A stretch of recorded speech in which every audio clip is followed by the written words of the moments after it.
Today I'm going to talk about something that affects all of us every day, whether we like it or not: laws. Yes, laws. Those boring and complicated rules that tell us what we can and can't do, and what happens if we break them. But did you know that laws have a long and fascinating history that goes back thousands of years? Did you know that laws have shaped our civilization and our culture in many ways? Well, you're about to find out.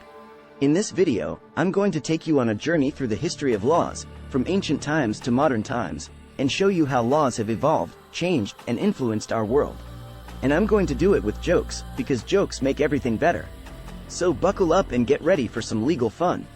The history of laws is the history of human civilization, and it shows how we have evolved from barbarians to civilized people who sue each other for millions of dollars over spilled coffee. The first recorded law code was made by Urukagina, the king of Lagash, in ancient Mesopotamia around 2400 BC. He was a reformer who tried to protect the weak from the powerful, and he abolished some cruel practices like cutting off the noses of adulterers. He also banned fishmongers from using false scales, which is probably the earliest example of consumer protection. But Urukagina was not very popular with his subjects, because he also imposed heavy taxes and forced labor. He was eventually overthrown by his rival Lugalzagesi, who conquered all of Sumer and created the first empire in history. Lugalzagesi was not very interested in laws. He just wanted to conquer more lands and loot more temples.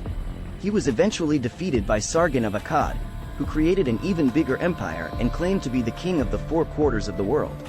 Sargon was also not very interested in laws. He just wanted to conquer more lands and loot more temples. You see a pattern here? The next famous law code was made by Hammurabi, the king of Babylon, around 1750 BC. He was a wise and just ruler who wanted to establish order and justice in his kingdom. He wrote down 282 laws on a huge stone stele that he placed in public places for everyone to see. His laws covered everything from murder to theft to divorce to inheritance to contracts to agriculture to trade to slavery. He also introduced the concept of lex talionis, or the law of retaliation, which means an eye for an eye, a tooth for a tooth. This was supposed to deter crime and ensure fair compensation for victims. But it also led to some brutal punishments, like cutting off the hands of thieves, drowning adulterers in rivers, or burning witches at stakes. Hammurabi's laws were very influential and inspired many other law codes in the ancient world, like the Hittite laws, the Assyrian laws, the Mosaic laws, and the Roman laws. But they were also very harsh and rigid, and did not allow for much flexibility or mercy. For example, if a son hit his father, his hand would be cut off. If a builder built a house that collapsed and killed someone, he would be put to death. Sounds fair, right? The ancient Greeks had a different approach to law. They did not have a single law code or a single ruler who made laws. Instead, they had many city-states that each had their own laws and customs. They also had democracy, which means that the people had a say in making and changing laws. They also had philosophy, which means that they questioned and debated everything, including laws. They also had drama, which means that they made fun of everything, including laws. The ancient Greeks were very creative and innovative in their legal system.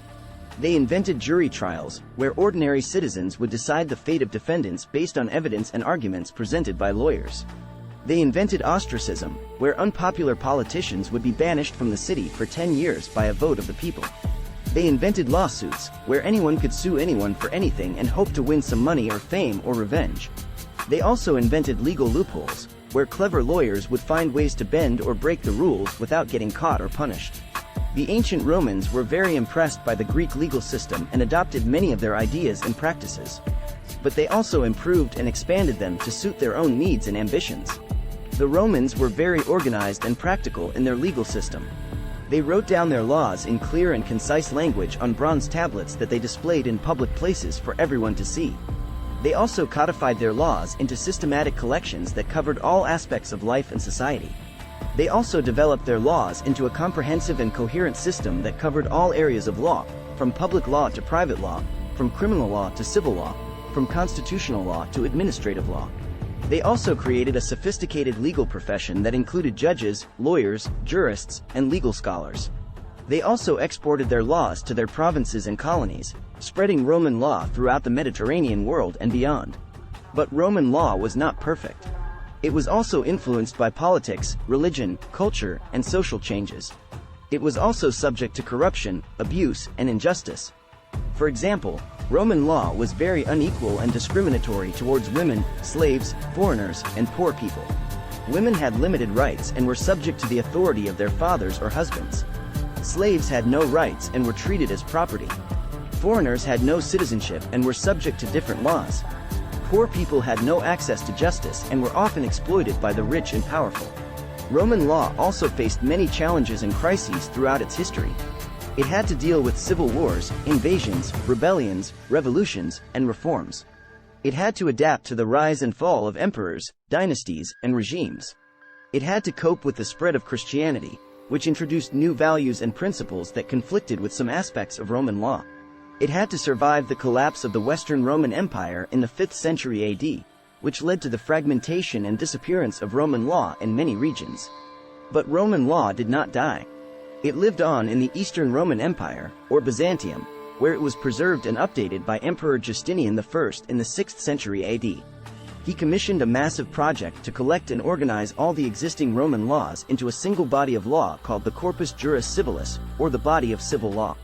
This monumental work consisted of 4 parts: the Code, which contained imperial decrees; the Digest, which contained juristic opinions; the Institutes, which contained a basic textbook; and the Novels, which contained new laws issued by Justinian himself. The Corpus Juris Civilis became the basis of Byzantine law for centuries and influenced many other legal systems in Europe and beyond. Roman law also lived on in the Western Europe, where it was rediscovered and revived by scholars and lawyers in the 11th century AD. They studied and taught Roman law at universities and courts, using Justinian's Corpus Juris Civilis as their main source. They also interpreted and applied Roman law to new situations and problems, creating new doctrines and concepts that enriched Roman law. They also mixed Roman law with other sources of law, such as local customs, feudal laws, canon laws, and royal laws, creating new legal systems that were influenced by but not identical to Roman law. These legal systems are known as civil law systems today and are used in most countries of continental Europe and many other parts of the world. So you see, Roman law is not just a bunch of old rules that have nothing to do with us today. It is a living tradition that has shaped our legal culture and our legal thinking for centuries. It is a source of inspiration and innovation that has contributed to our understanding of justice and human rights. It is a legacy that we should cherish and respect as part of our common heritage. That's all for today, folks. I hope you enjoyed this video and learned something new about Roman law. If you did, please give it a thumbs up and subscribe to my channel for more funny and educational videos. And don't forget to leave a comment below and tell me what you think of Roman law. Do you love it or hate it? Do you think it's relevant or outdated? Do you have any questions or suggestions for future topics? Let me know in the comments section. I'll see you next time. Bye!